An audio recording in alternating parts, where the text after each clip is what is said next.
So I look at these with a little bit of hemp seed oil on them. I put everything with hemp seed oil.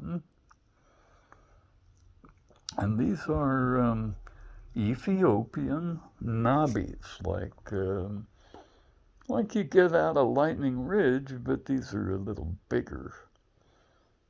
Little different process, I think. These are volcanic, and the ones out of Lightning Ridge are kind of sedimentary and from a chemical process, and I think these come out of the volcano this way.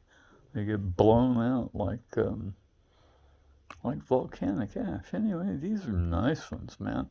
These are not, I think, from Wellow. These are not Wellow-like formations, and there's a new formation that they're working there that has better opal, better stability, and better darkness. The color is better. That is the darkness in the stone. The darkness is not a pigment that you can put into the stone. Okay, you can't dye an opal black. They're black and clear if you put black pigment in there, and they do have like the ability to absorb water, but that's all. You can't put anything else in there because the gap between those unit cells is what it is. They call them spheres of silica in the books, but that's not what it is. They're unit cells of probably silicon carbide. This is 10 on the Mohs scale of hardness. Now, when I get it dried out and stuff, I'll do a hardness test and stuff. But I've tested hundreds of Ethiopian opal, and it's all pretty much 10 on the Mohs scale of hardness, and it's partially because it's volcanic rather than sedimentary. And the sedimentary, I say sedimentary, but it's sedimentary volcanic ash. Okay, but there's the opal in Australia forms along fault lines, and during secondary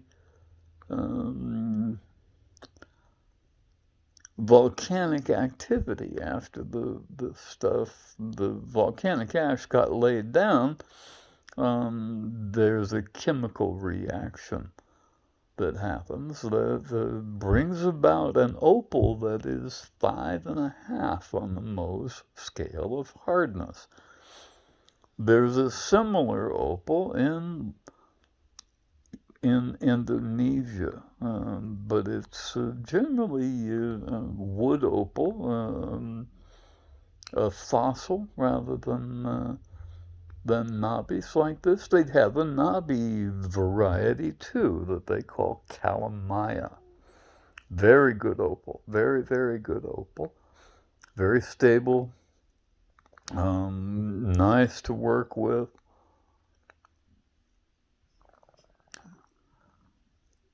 I haven't tested calamaya for hardness. I don't usually buy calamaya because the Indonesians really love it, and so they charge a lot of money for it. And I don't usually spend a lot of money on my rocks.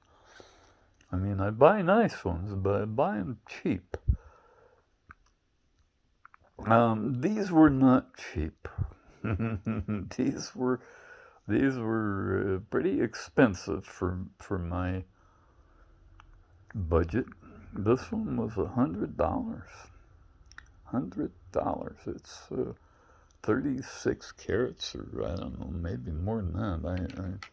I have to look it up and probably weigh it because it's you never know until you measure it yourself. And so this one is it is also not very yellow looking. It's not the same color brown that willow opal is. And boy, it's a nice one. Look at that, man. Like somebody's throwing a party in there. And I think if I clean up the side on this side, we'll have a play of color that follows the contour of the stone. Because the whole thing's precious. The whole thing's got color in it. Nice color. This way, it's never kind of right where you're looking down at it. It's always off to the side. When I do it here, you can see that it's right up on top where I'm looking. And that's how you know which way to cut it. Okay? If it slides off to the side like this, it means that you got it upside down.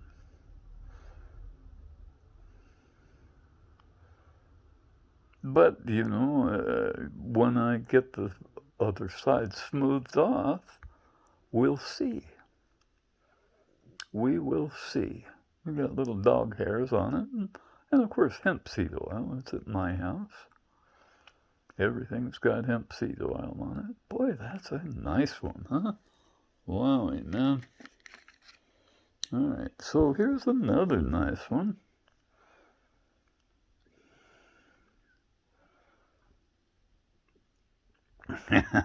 Wow, huh? Look at that. Wee doggy. That's a nice one. Let me get rid of that hair, man. That's... Boy, I hate being sick, you know.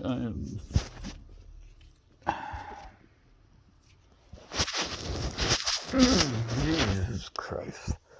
I am unable to stay really, really clean because I'm so sick. I've been pooping all day, and I don't feel good right this minute. But this makes me feel good. Pooping all day because I'm getting detoxifying from salt poisoning and radiation poisoning. The salt binds the radiation. Okay? So Big Pharma adds 100 to 1,000 times more salt than there is medicine in their medicines. I didn't know that. Neither does anybody else, because they don't tell you, right? They don't tell you, hey, our medicine, we're really actually trying to poison you. But that's what it is, folks. That's what it is. And I am getting better after 22 years. Instead of dying like a good peon, I'm getting better. And instead of living 100 years, I'm planning on living forever, man. Because we can actually live hundreds, maybe thousands and thousands of years, maybe tens and hundreds of thousands of years. Because our body can produce natural stem cells. Inside our body, endogenous stem cells. When we eat poppy seeds and hemp seed oil. That's all you got to do. You don't have to shoot dope or smoke dope or any of that other shit, man. You eat poppy seeds with hemp seed oil. That's it. That's all you got to do. It's really, really, really good for you because our body only can use fatty acids and lipids that pass through the cell walls and nourish our cells so that we can metabolize. Metabolize means not just incorporating things into our body, it means the process of living. And that process of living depends on the neurotransmitters that our body has to make from the food we eat, or the food that we provide with those neurotransmitters in it. And poppy seeds and cannabis oils provide those neurotransmitters our body needs to metabolize correctly, to adjust and regulate the various systems of our body correctly. So, it's about the cheapest medicine you can possibly buy. It's less than $20 each. I buy. I'm going through 5 of these a month. This is almost a liter, not quite.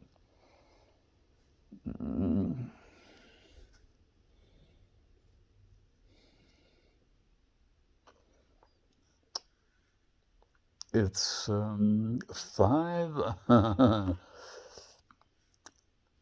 USDA organic and non-GMO.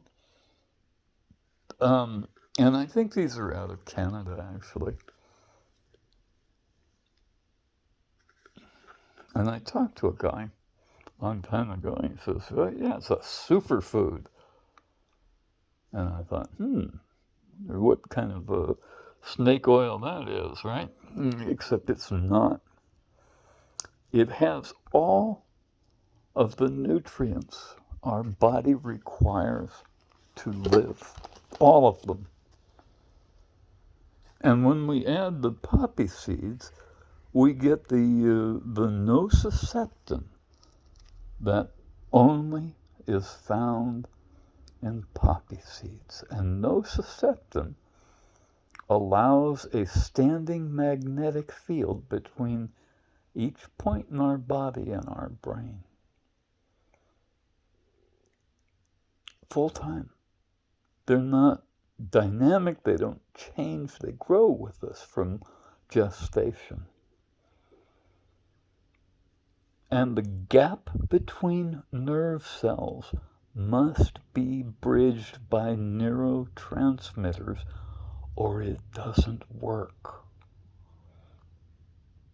Right? We've known about neurotransmitters for a long time, and in fact, when we were growing up, we learned that there were 5 proteins that we require to live, that we get from meat. That's what they are. They didn't know that there were 111 different cannabinoids. They just knew that there was a sending side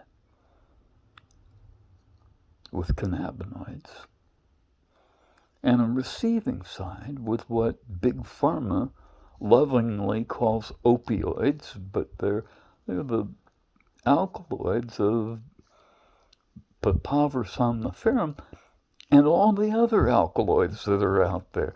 Those receptors can bind with many different types of alkaloids, but nothing else, nothing except alkaloids, okay? And they bridge the gap between nerve cells. Nerve cells don't touch each other. They rest up against each other like this. Cannabinoids send and opioids catch. So, and there's 3 morphinans, delta, kappa, and mu, and nociceptin. And the delta, kappa, and mu are associated with the alkaline metals. And alkaline metals are in our blood. Okay, that's sodium, potassium, and calcium for the most part. and some others, you know. Um, but those facilitate the passage of signals through the gap between nerve cells with the blood-brain barrier, which has nociceptin cells. Nociceptin allows a standing magnetic field between our body and our brain, and no signals pass without them. Because there's a gap there, right? There's a gap there, and without that neurotransmitter in the nociceptin and on either side of the gap, so there's a four-part process there, right? There's the gap with blood in between and the alkali metals,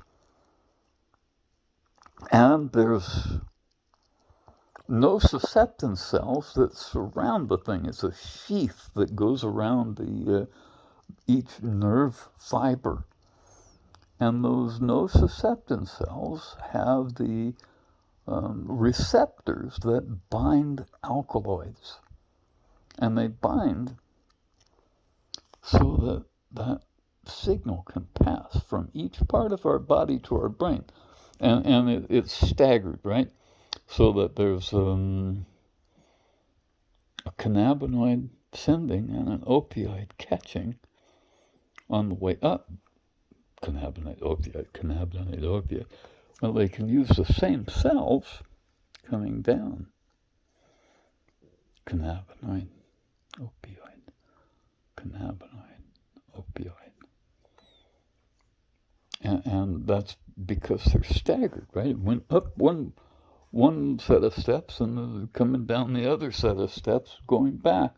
And that allows a full-time connection between body and brain, so that there's no time lag, right? And that way you can avoid hungry lions and pull your finger off the hot stoves. And when our body has those neurotransmitters, we can we produce endogenous stem cells.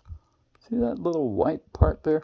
This is some repair work still going on from when I tried to, I grabbed a lathe spinning. It was falling off of my lap, and I went just automatically, and it almost sliced the end of my finger off. It was all the way around, and I published some pictures. It was all the way around. I slapped some of my hashish that I make on there, and I wrapped it up because I couldn't stand to look at it, man. I didn't want to look at it. And a couple of days later, I unwrapped it, and it was not bleeding, it was not sore, it was healing nicely. And then, as you can see, even the fingerprint lines are growing back. And it's not like an immediate thing, it's not magic, right? It's a long, drawn-out process where as the cells are replaced, and our body replaces those cells all the time with the correct neurotransmitters, it replaces them. Instead of with scar tissue, it replaces them with the same thing that came out of there. Each cell has to reach its expiration date before that happens. So it takes a while. But, you know, my finger is perfectly functional, and it has been for, I don't know, since about 2 weeks after I did it. I took the Band-Aid off, and this is what I found. It took about 2 weeks to close up and become a nice functional thing. Now, when I was a kid, I poked myself with a knife right there, and it creates scar tissue. You all know what scars are, right? This was much larger. I really almost took the top of the finger off, and there's no scar. How about that?